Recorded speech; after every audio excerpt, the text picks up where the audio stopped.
Hello family, welcome to Stories by Tocci. We bring you interesting folk tales. Please subscribe and drop a like for us. This generosity would go a long way for us. Also share to family and friends. And please turn on post notification to stay tuned for more. Thank you as you do so. Now let's get into the story. The city of Braithhill had a pulse of its own, rhythmic, impatient, and indifferent. Neon lights clung to its bones like stubborn ivy, flickering over tired buildings that refused to fall. Inside the towering glass spine of Almeida corporations, the world was much the same, cold, methodical, and humming with secrets. On the 14th floor, where ambition simmered and decisions sliced futures in half, no one noticed the janitor with the sloped shoulders and tired eyes. His name was Peter Kingsley, though no one used it. They called him Sir when they remembered he existed, which wasn't often. In a place where titles bought respect and floor numbers determined worth, Peter was merely background noise. His faded blue uniform made him easy to ignore, and his silence made him easier to forget. Every evening at 6:30 sharp, he slipped through the revolving doors and vanished into the machinery of routine. He'd learned to be invisible. In fact, he'd mastered it. His mop glided over polished tiles like a ghost skating across glass. He spoke rarely, smiled never, and listened always. Life had stripped him of the need to be seen. Once upon a time, long before the bleach and buckets, Peter had sat behind a different kind of desk. His fingers had run over crime scene photos and evidence files, not mops and rags. But those days had been swallowed whole by the kind of grief that doesn't announce itself, only digs its roots quietly. The death of a child doesn't just wound, it unravels. And when Peter's son died, a part of him slipped quietly into the earth alongside the small, still body. Nothing had felt real since. The wife left soon after, unable to breathe in a house where silence pressed harder than any grief counselor ever could. Peter had wandered through the years like a man in borrowed time, scrubbing floors he didn't belong to and collecting paychecks he never spent. The rain had started around for that day, thin at first, then thick enough to make the glass windows blur like wet memories. The kind of rain that made the city's usual electricity feel dampened, softened, like someone had put a filter over the chaos. Peter stood by the custodial closet on the 14th floor, his cart resting beside him like a loyal dog. He sipped coffee from a dented thermos and watched the droplets race each other down the windows. The building was mostly empty now, save for a few lights still glowing at the far end of the hall, most of them belonging to Dale Foster's executive team. Rumor had it the CEO was planning something big, a merger, perhaps, or a restructuring. Peter didn't care for the details. What he did notice, however, was a man in a gray suit walking briskly past, his shoes thudding with purpose. The man didn't glance Peter's way, but Peter noted the stiffness in his shoulders, the glance over his own back, as if he feared his shadow might betray him. Something about the man's face stuck like a burr in Peter's mind. Shifty eyes, jaw clenched too tightly, fingers curling around a briefcase like it might leap away. Peter leaned slightly against the wall, pretending to read the faded label on his mop bucket. Moments later, the elevator dinged. Another man, taller, broader, face partially hidden by a baseball cap, stepped out, headed the same direction. Strange. Suits didn't wear baseball caps here. They wore pride like armor and walked with the gait of untouchable men. The second man paused near the stairwell, pulled out a phone, then looked up, right at Peter. For a second too long. And then he was gone. Peter's gut twisted, but he said nothing. He poured the remaining coffee down the drain and pushed his cart toward the restroom. He was halfway to the men's room when he heard his name sliced through the quiet. Kingsley. Where the hell is Kingsley? The voice belonged to Wallace, the building's security supervisor. Short-tempered and heavy-footed, Wallace had a talent for turning every conversation into a performance. Peter didn't wait to find out what the man wanted. His legs moved before his brain could argue, and within seconds he slipped through the restroom door and into the farthest stall. It wasn't bravery that guided him, it was instinct. The kind a man develops when he's spent years studying how people look before they do something terrible. He shut the stall door, turned the latch, and stood on the toilet seat. His heart thudded like a drum in a funeral march. He counted his breaths, but they wouldn't slow. Outside, the restroom door opened again. Not Wallace. These footsteps were different, slower, deliberate, dragging the weight of secrets. Then the voices followed. One calm, the other anxious. Their words floated into Peter's stall like ghosts through walls. It has to happen tomorrow, one said low and firm. We've waited long enough. If he's not gone, we're all dead men. The other voice trembled. He's got family, man. Kids. You sure this is the only way? A pause. The only way to bury a threat is to make it look like an accident. Tomorrow morning. The brakes. You do your part, I'll do mine. Peter's mouth went dry. His body became ice. He had heard things in his life, confessions, cries, criminal pleas, but this was different. This was live. This was now.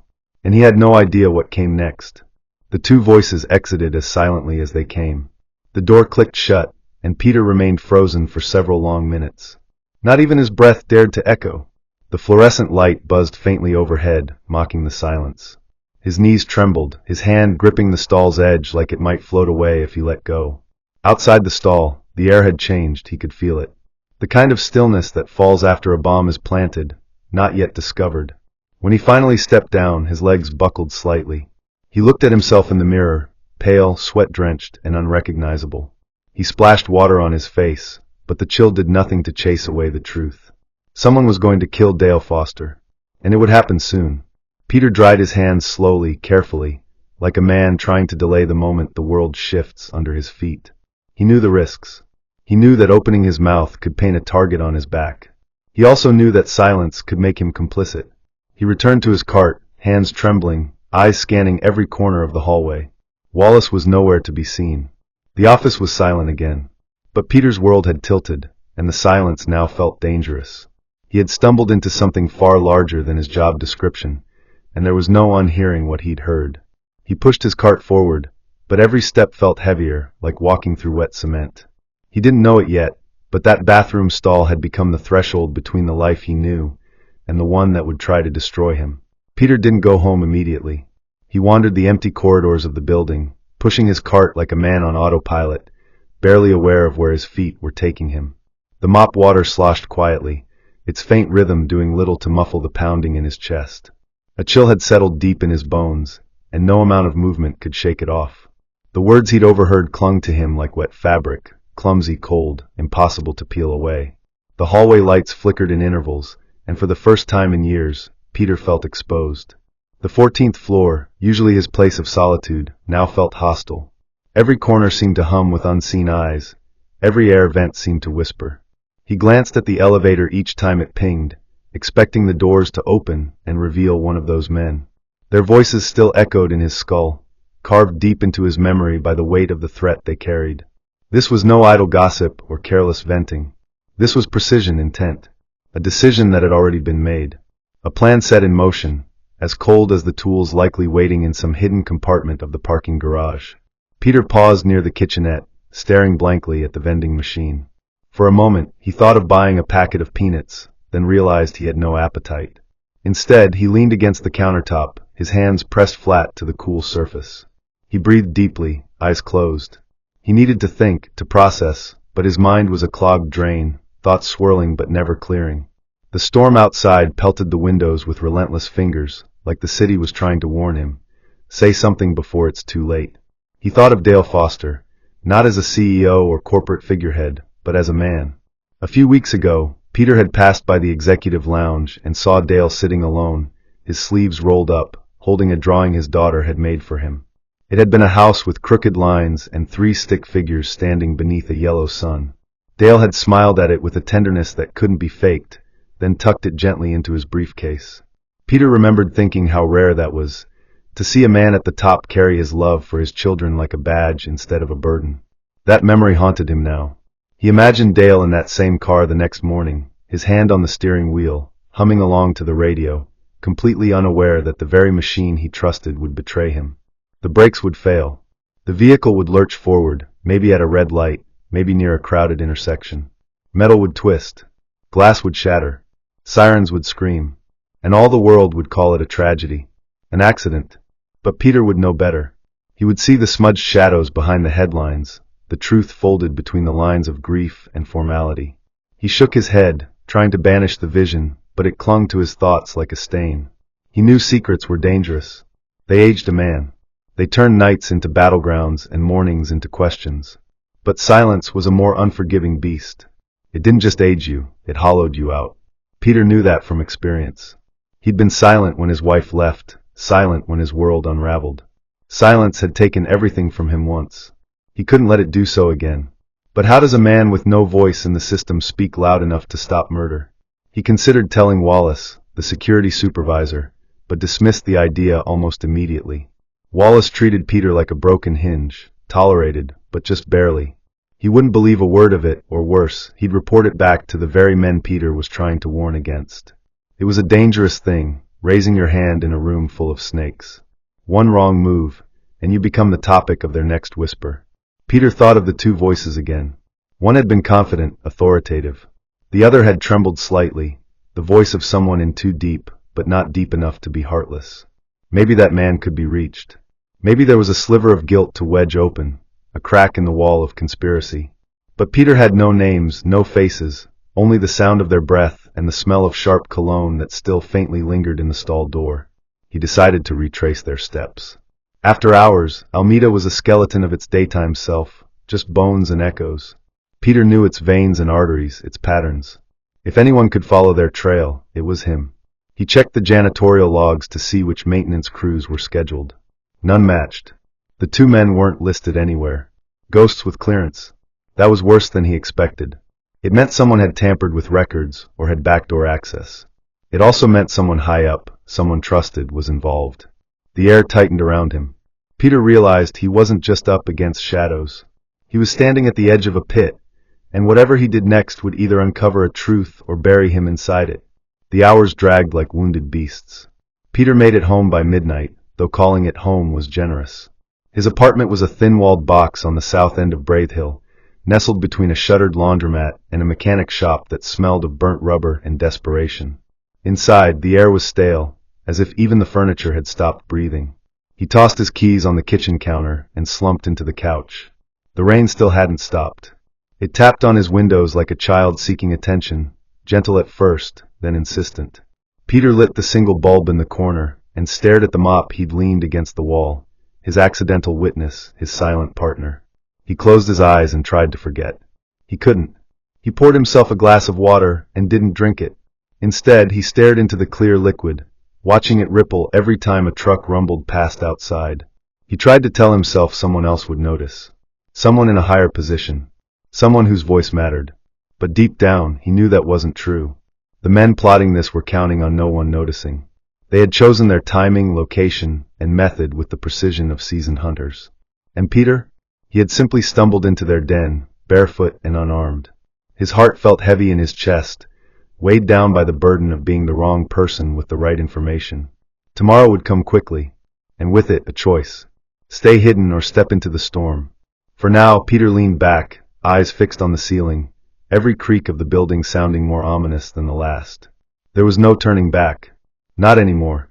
Morning in Braith Hill arrived reluctantly, bleeding through gray clouds like bruised light. The rain had lessened but left behind a heavy scent of rusted metal and old promises. Peter sat on the edge of his bed, the blankets untouched from the night before, his thoughts splintered into questions too sharp to hold. He hadn't changed clothes. His boots were still by the door, wet soles marking the faded linoleum like ghost prints. On the floor beside him, yesterday's uniform lay folded not out of habit, but instinct, as if a part of him still clung to the routine while another had already stepped into the fire. His mind played the conversation from the restroom over and over, voices now etched into memory like chisel marks on stone.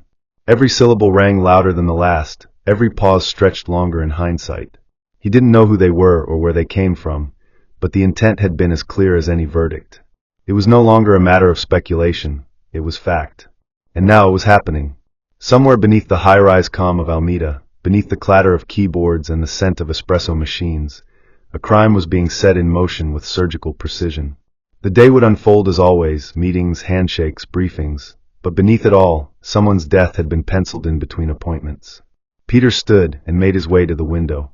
The city below looked no different than it did yesterday, but he could feel it, like a dog senses thunder long before the sky splits open.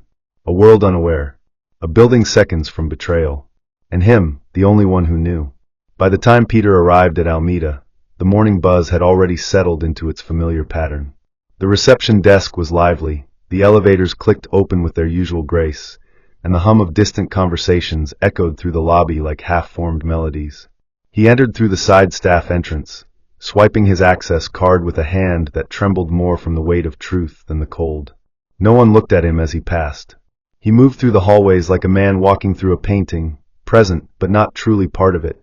On the surface, nothing had changed, and yet, Peter couldn't shake the feeling that today the walls were listening. He kept his eyes low, but his senses were alive, catching every flicker of movement, every strange glance.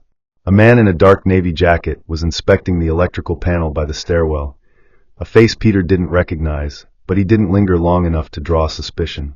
Another figure passed him on the executive floor, clipboard in hand, shoes too clean for someone listed as maintenance. Peter's instincts kicked in again, tugging at the edges of his focus.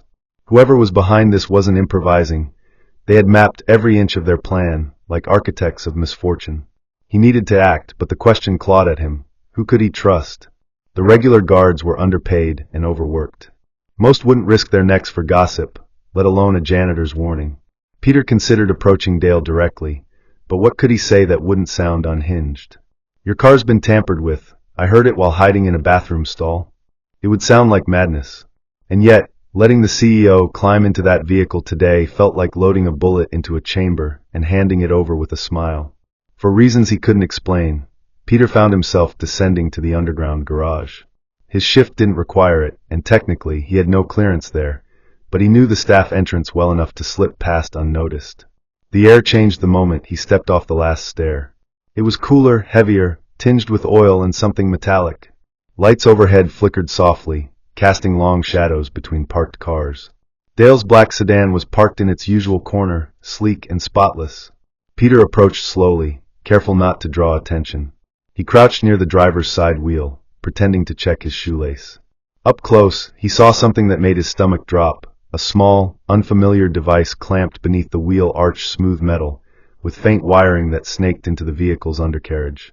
He didn't know much about engineering, but he knew enough to recognize sabotage when he saw it. His throat tightened.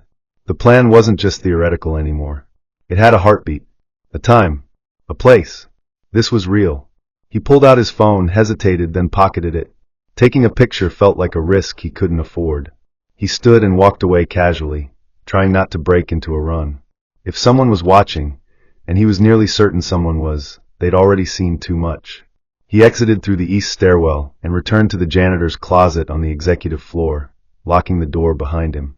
Inside, he sat on the overturned mop bucket, his breath ragged. It was all happening faster than he thought. Whoever these people were, they were already ahead. And if they suspected he knew, he wouldn't make it home tonight. He had stumbled into a pit, and now it was starting to close. He sat there for minutes that felt like hours, the silence in the closet so thick it muffled even his thoughts. The small room smelled of disinfectant and old wood, an oddly comforting scent now that the world outside had turned hostile. He tried again to think of someone he could tell, someone who might listen without brushing him aside. Then the thought came, why not Dale himself? Not as the CEO, but as the man holding his daughter's drawing. Peter wasn't sure what pushed him to it, maybe desperation, maybe instinct, but he stood and left the closet with the kind of purpose that only comes when fear gives way to something stronger. He waited outside Dale's office, pretending to wipe down the windows. A minute passed, then 5. Then the door opened, and Dale stepped out, phone in hand, tie loosened at the collar. Peter didn't think. He spoke. Sir, I need a word. Please, it's urgent. Dale glanced at him, confused but not unkind. About? Peter's voice came low, steady. It's your car. I can't explain everything here, but someone's trying to harm you. There was a pause, one long enough for doubt to creep in, but Dale's eyes changed. He nodded once. Come inside. The door shut behind them, and for the first time in years, Peter's voice found purpose. He told Dale everything. Not with dramatic flair, not with panic, but with the precision of a man who had held too much truth for too long. By the end of it, Dale sat back in his chair, fingers steepled beneath his chin. The silence between them stretched. Finally, Dale said, You may have just saved my life. But Peter wasn't relieved. He knew what men capable of murder did to those who got in the way. This wasn't over. Not by a long stretch. Peter left the office with a heaviness he hadn't carried before, not the kind that weighed the body, but the kind that stretched behind the ribs, where doubt bred quietly. Dale had listened. That was something. But it wasn't a solution, it was just a beginning. The CEO had reacted with a calm that felt too still, like a pond hiding a submerged current. Peter had expected shock, maybe disbelief, but not that eerie silence. Not the way Dale looked through him afterward, as if seeing something more than just a janitor with a story. Whatever wheels had begun to turn in that moment, Peter was no longer just the witness, he was now a piece on the board. And being on the board meant the game could reach for him too. He moved through the hallways with eyes peeled and steps cautious, every sound behind him dragging suspicion across his nerves. The normal rhythm of the office had resumed. People printing reports, sipping coffee, throwing hurried greetings across rooms. But to Peter, everything now had a different texture. He noticed things he hadn't before, a pair of eyes that lingered too long, a door that closed slower than it should have, a shadow where light ought to live. He couldn't prove anything yet, but something had shifted. He felt watched, not in the obvious way but in the quiet, suffocating manner that makes your spine itch for no reason. Every janitor's closet he entered, he locked behind him. Every hallway he cleaned, he scanned twice. If they suspected him, if the men from the stall had even the slightest idea he'd spoken, they wouldn't wait for explanations. They'd silence him the way men like that always did, efficiently, permanently, without ceremony. The day unspooled like thread on a cracked spool, frayed and unpredictable. Peter continued his duties outwardly, pushing his cart through floors that felt suddenly foreign. The comfort of his routine had vanished, replaced with the silent acknowledgement that he now stood at a dangerous crossroads. The luxury of anonymity was gone. His face, once just another forgettable presence in the background, now bore the weight of knowledge, and knowledge made targets. He hadn't told Dale everything. He'd withheld a few fragments, unsure if it was fear or strategy that stayed his tongue. He hadn't mentioned the device he saw under the car, or the way one of the men had smelled faintly of motor oil and mint, a strange combination that stuck with him. He hadn't shared the sinking feeling that there were more than two people involved. Those were pieces he was still fitting together himself. What Dale had promised, in a low voice and with a furrowed brow, was discretion. "I'll handle it quietly," he'd said. But Peter knew quiet wasn't always safe. Quiet could mean cover-up. Quiet could mean erasure. Still, he had no choice but to wait. He couldn't act too fast. He couldn't draw attention. He needed to move like smoke, present but untouchable. Yet every moment that passed felt like a breath held too long. He swept the hallway near the west elevators and caught a glimpse of someone ducking around the corner. Not running, just moving too deliberately. He followed, but the hallway was empty by the time he reached it. No doors creaked, no elevator dinged. Just empty air, and that tightening in his gut again. Something had begun. He could feel it in the pit of his stomach, the way animals sense fire before the smoke reaches their nostrils. That night, Peter didn't go straight home. He took the long route, circling blocks he hadn't walked in years, ducking into convenience stores he didn't need anything from, just to see if he was being followed. He moved like a man rehearsing escape, eyes scanning reflections in storefront glass, ears tuned to footsteps that didn't match his own. At one point, near the corner of Holloway Street, a black sedan slowed beside him. Its tinted windows revealed nothing. It didn't stop, didn't roll down, didn't speak. Just crawled along the curb for a few meters before sliding back into traffic. Peter stopped walking. He stood still for a full minute, watching the tail lights vanish into the blur of city chaos. His chest tightened. It could have been nothing. But in the world he now occupied, there was no such thing as coincidence. He cut through alleyways and side streets before finally arriving at his apartment, a rundown second-floor unit with locks he'd reinforced himself, and curtains he never drew open anymore. Once inside, he checked the window latches twice, set the chair beneath the doorknob, and turned on the radio, not for music, but to keep silence from screaming. He sat at the edge of his kitchen counter with the lights off, thinking through every move he had left. Maybe he should leave town. Maybe he should have kept his mouth shut altogether. But then he thought of Dale's daughter's drawing again, the house with crooked walls, the stick-figure family, and that thought became an anchor. He hadn't done this for recognition. He hadn't done it for redemption. He had done it because someone had to.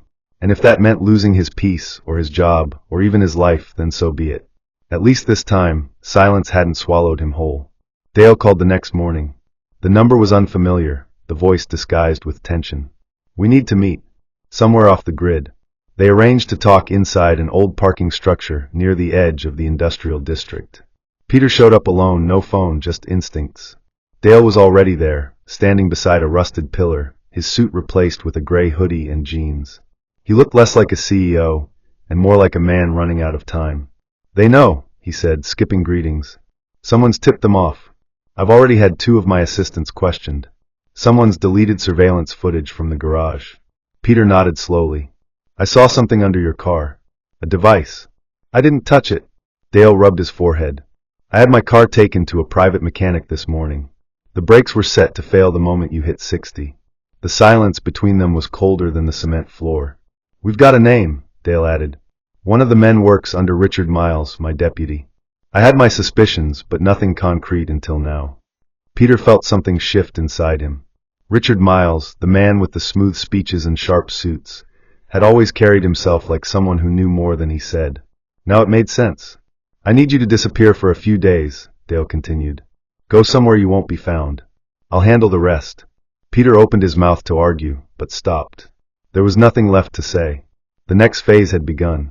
The trap was being set, but whether it would catch the right man, or consume them all, remained to be seen. Peter didn't go home after that meeting. He couldn't, not with Dale's warning hanging in the air like the final note of a funeral hymn. The suggestion to disappear wasn't poetic. It was practical. Someone somewhere had noticed a ripple, and now the water was watching. He took the back exit of the parking garage, walked half a mile without his phone, then hailed a cab under a bridge where the lights barely worked. He gave the driver a random hotel on the far side of Braithill, but when they arrived, he didn't check in. Instead, he waited until the cab drove off, then slipped down an alley behind the building and kept walking. His destination wasn't even clear to him yet. All he knew was that he couldn't afford to be predictable. Somewhere out there, eyes were narrowing, and the invisible thread connecting him to this plot had started to glow red. Peter eventually made his way to an old warehouse district near the abandoned textile mill, a place with dust so thick it coated your throat before you spoke. One of the buildings there had a forgotten janitor's break room. No lights, no plumbing, no one to ask questions. Years ago, before Almeida, Peter had helped with emergency cleanup there during a chemical spill. That's how he knew the code to the rusted padlock still worked if you jiggled it just right. It wasn't shelter in the romantic sense. It was dark, it smelled like old rope, and it had a floor colder than a courtroom stair, but it was hidden. And right now, hidden was the only thing keeping him alive. He lay there on a blanket of old cleaning rags, listening to the building breathe. Pipes creaked like knees in winter. Rodents scratched from time to time, always just beyond sight. The silence was never true silence. It was filled with distant echoes, the past bleeding into the present, moments replaying in cruel loops. He kept seeing the underside of Dale's car, the glint of the foreign device, the hands of a man he never saw clutching at a life not yet taken. Sleep didn't come easily. It came in fits and starts, little bursts of unconsciousness wrapped in static and suspicion. At one point, just before dawn, he thought he heard voices outside the building, low, male, uncertain.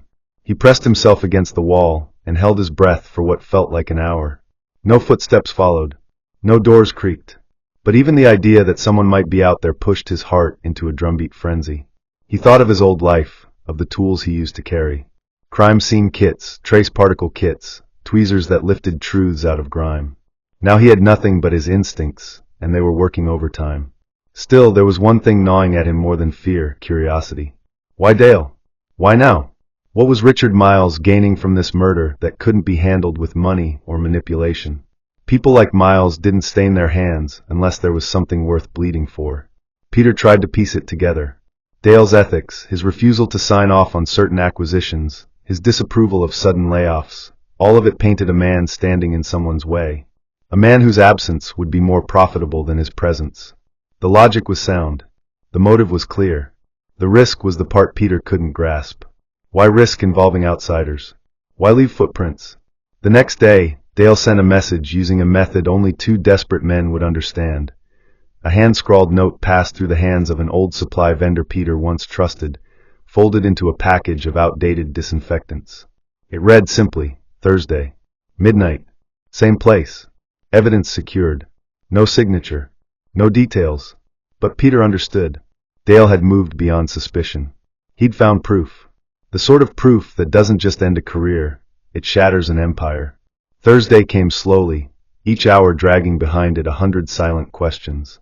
Peter didn't leave the warehouse during daylight. He rationed food from a vending machine down the block, kept his hood up, his eyes averted, his posture forgettable. He didn't want to be remembered by anyone. Not clerks, not bus drivers, not passers-by. By the time he arrived at the old parking structure again, the sky had folded into a deep indigo, and the air held the weight of something final. Dale stood in the same place, though this time he had company, an older man with tired eyes and a cane, someone Peter didn't recognize but could tell had been brought in for a reason. "This is Cormac Hayes," Dale said. "Retired investigator. Used to work federal. Trusted." Cormac nodded once, slow and sharp. He handed Peter a flash drive. "Inside here is what they didn't want anyone to find. Altered documents, falsified audits, communications between Miles and an international broker." Dale wasn't just in the way. He was a threat to an entire pipeline. Peter's grip on the flash drive tightened. It was small, cold, and heavier than stone. "We leak this, it'll take them all down," Cormac added. "But it needs a clean release. Untraceable. Are you up for that?" Peter didn't answer with words. He pocketed the drive and nodded. They didn't know it yet, but the wheels of their salvation had just begun to turn. That night, Peter worked like a man who knew what was coming. He returned to the warehouse, pulled out an old, dust-choked laptop from storage, a relic from a life he barely recognized. The screen flickered, but it came to life.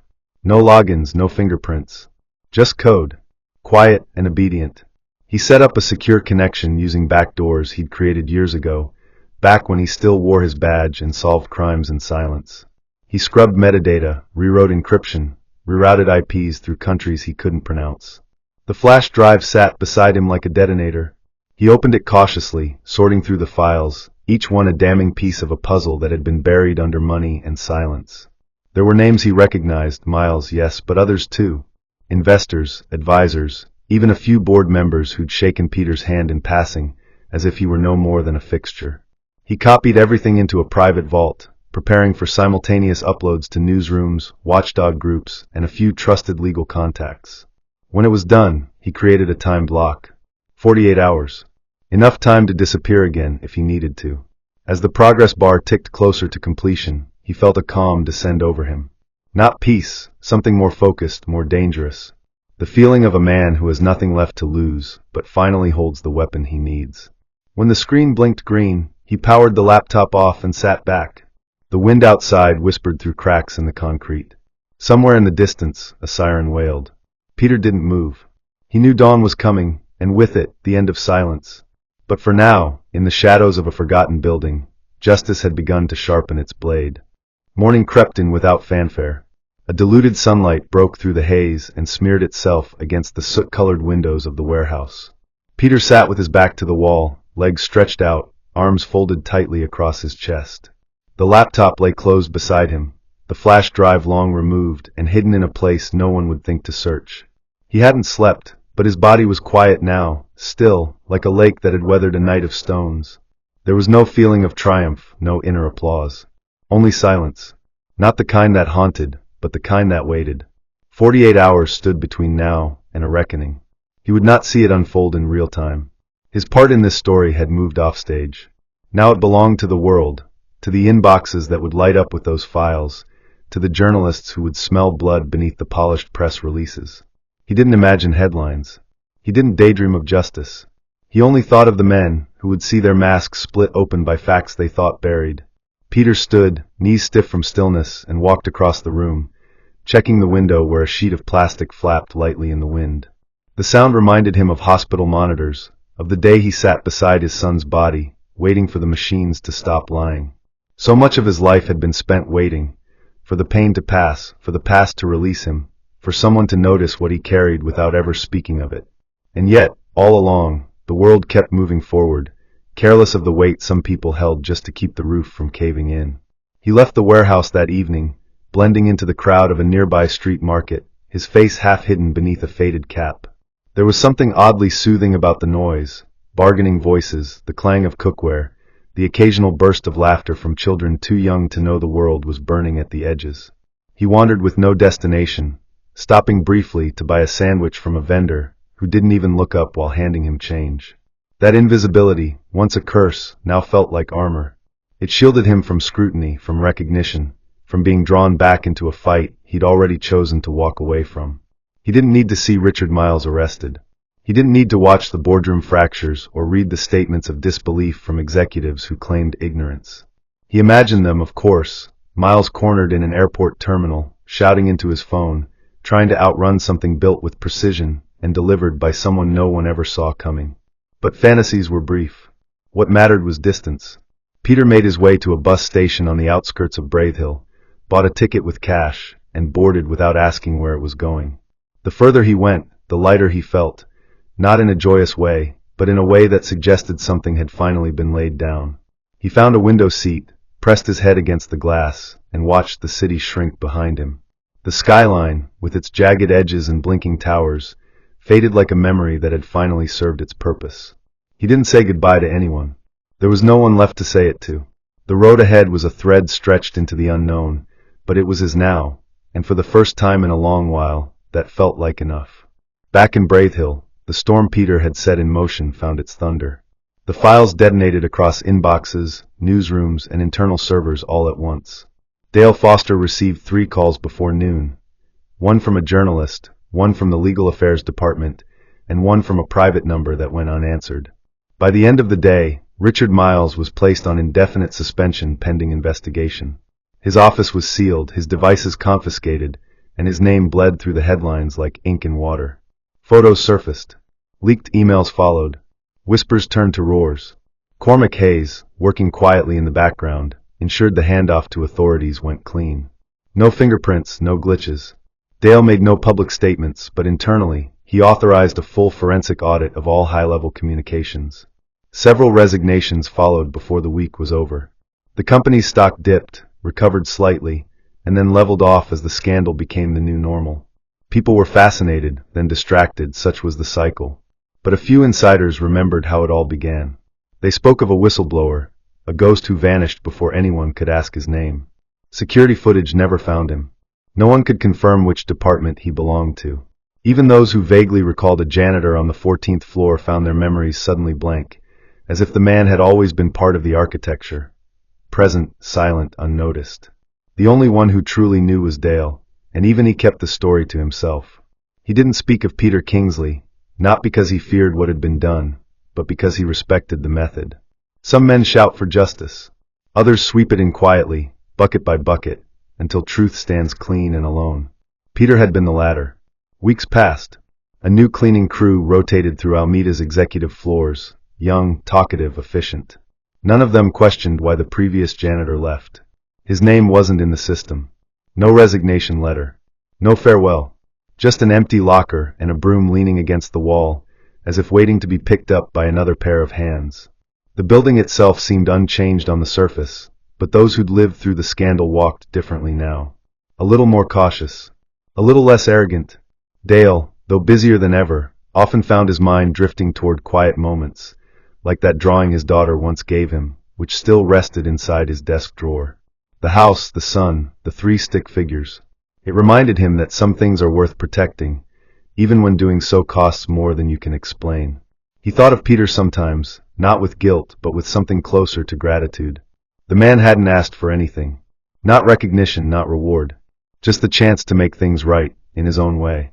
Somewhere, out in the wide spine of the country, Peter Kingsley walked a road with no headlines and no clocks, blending in again, not because he was hiding, but because he understood his role.